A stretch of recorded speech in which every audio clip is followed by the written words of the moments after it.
So far, I've just gone over the basic processors that are included in Neutron 3. And if that's all there was, it would still be an excellent mixing tool.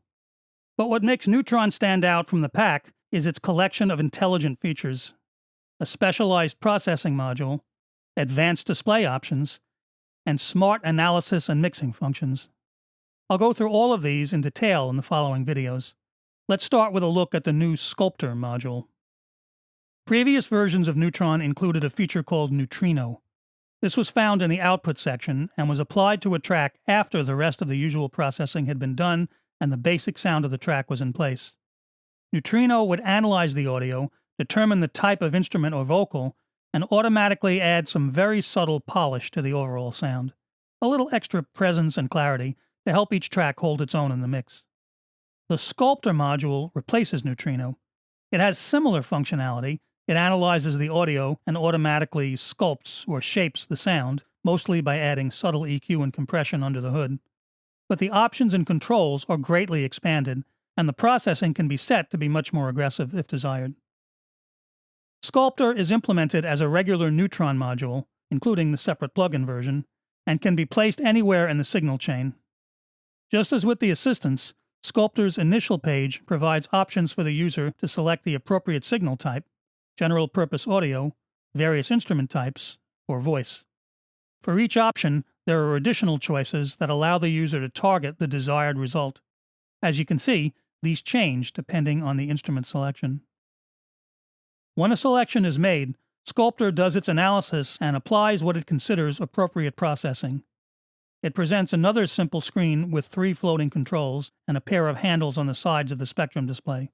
Sculptor doesn't do multiband, but these side handles can be used to limit the effect to a narrower frequency range, if desired. The big knob sets the strength of the effect. The tone and speed controls let the user dial up the strength of the processing applied. Additionally, the mix slider up top can be used to apply the effect in parallel, which I've often found to be a useful approach.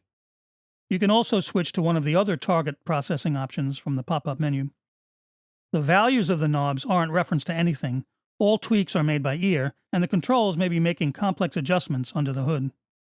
The display reflects the changes being applied, which can be helpful.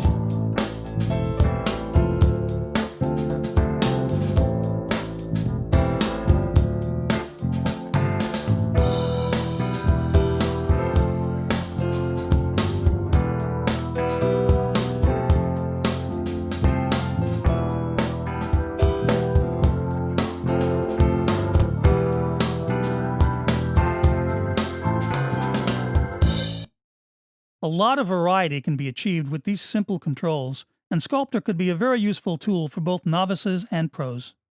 Novices may find the targeted automatic processing helpful in dialing up a certain sound, or even just experimenting with different treatments for the track.